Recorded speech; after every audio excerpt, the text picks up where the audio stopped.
Good morning, Elm Tree Wildcats. I am super excited to get to read to you a book by one of my favorite children's authors, Chris Van Allsburg. This is one of my favorite books that he writes. It's not my most favorite. My most favorite is a book called The Wretched Stone, but I kind of save that. I take the opportunity to read that to kids in class. And of course, I'd be happy to read this to some of our virtual students. But you get to at least see this one, The Sweetest Fig by Chris Van Allsburg. All right, here we go. Monsieur Bibot, the dentist, was a very fussy man. He kept his small apartment as neat and clean as his office. If his dog Marcel jumped on the furniture, Bibot was sure to teach him a lesson. Except on Bastille Day, the poor animal was not even allowed to bark. So Bastille Day is a day the French celebrate, which they celebrate the start of the French Revolution. It was a time when France was protesting against a brutal government, and so that's what Bastille Day is. And so obviously this book takes place in France. Keep listening, it's a good one. Here we go. One morning, Bibot met an old woman waiting at his office door. She had a toothache and begged the dentist to help.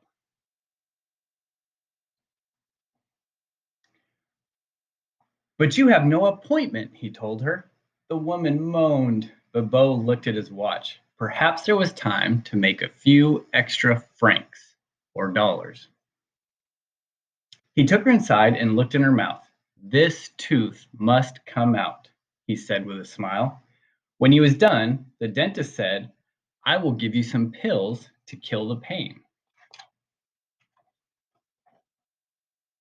The old woman was very grateful.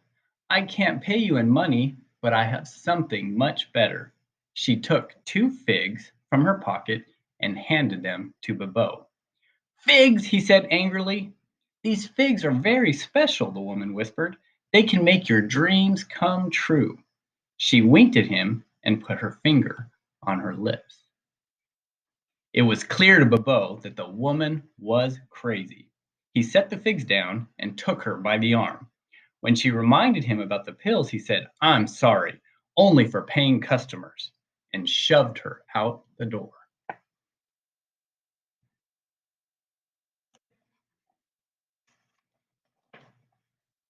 That evening, Bibot took his little dog to the park.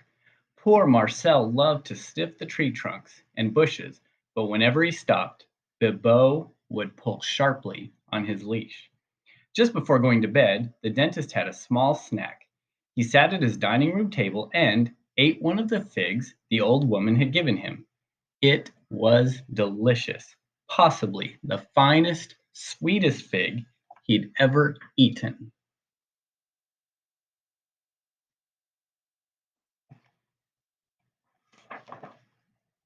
In the morning, Bibot dragged Marcel down the stairs for his morning walk. The steep steps were hard for the short-legged dog, but Bibot wouldn't think of carrying his pet. He hated to get Marcel's white hairs on his beautiful blue suit. One thing about every Chris Van Allsburg book, he has a picture of his dog Fritz. And so this dog, Marcel, looks exactly like his dog Fritz.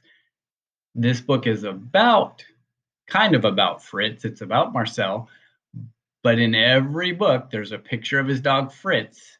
And so when you read a Chris Van Allsburg book, look for it. It's really hidden in some, and it's actually, if you read The Polar Express, which is also by Chris Van Allsburg, you can find a picture in that book of Fritz as well. Okay, here we go. As he walked along the sidewalk, Bibot could not help noticing people looking at him. They are admiring my suit, he thought. But when Bibot saw his reflection in the window of a cafe, he stopped in horror. He was dressed only in his underwear. I don't know if I can show you this picture. Should I show it to you? Okay, we'll show you this picture.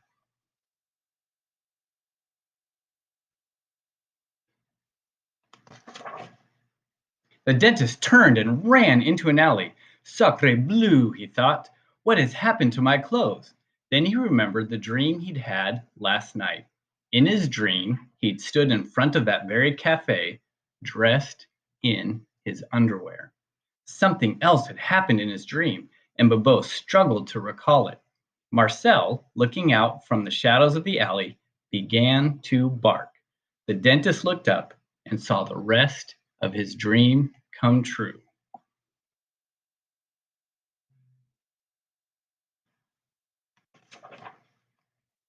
No one noticed Bobo as he ran home in his underwear.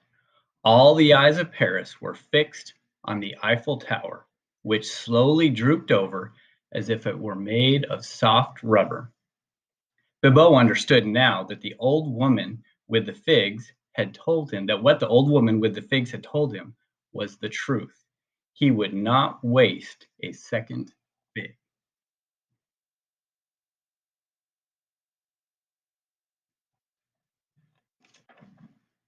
Over the next few weeks, as reconstruction of the Eiffel Tower began, the dentist read dozens of books on hypnotism. Each night before he went to sleep, he gazed into a mirror and whispered over and over, Bibot is the richest man on earth. Bibot is the richest man on earth.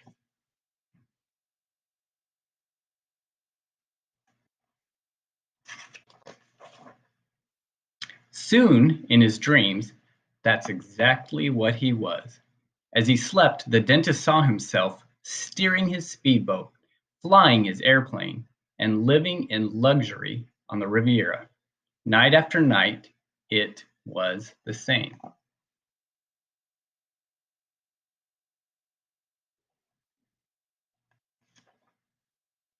One evening, Bibot took the second fig from his cupboard. It would not last forever. Tonight, he thought, is the night. He put the ripe fruit on a dish and set it on his table. Tomorrow, he would wake up the richest man in the world. He looked down at Marcel and smiled. The little dog would not be coming along. In his dreams, Bibot had Great Danes.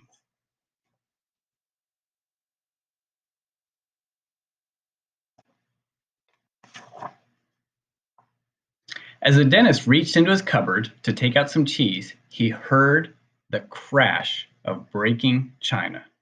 He turned to see Marcel standing on a chair with his front paws on the table, chewing the last of the fig.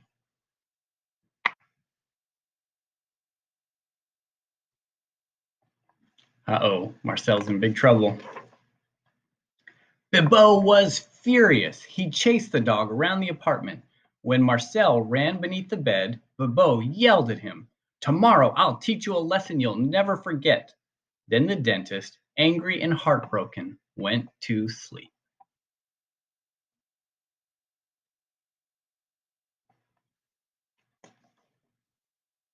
When he woke up the next morning, Bibot was confused. He was not in his bed. He was beneath it. Suddenly, a face appeared in front of him, his own face. Time for your walk, it said. Come to Marcel. A hand reached out and grabbed him. Bibot tried to yell, but all he could do was bark.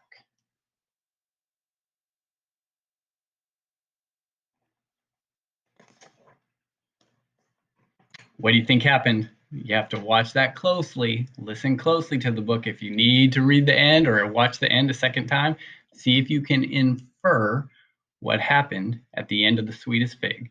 I hope you enjoyed that book as much as I did. When I was looking for my picture to put on my Screencastify, I read a little bit about them possibly making a movie on this book. So I'm excited. I hope that movie comes out soon. If it's not already, I'm going to have to find it. It's going to be a good one. Elm Tree, you have a great day. See ya.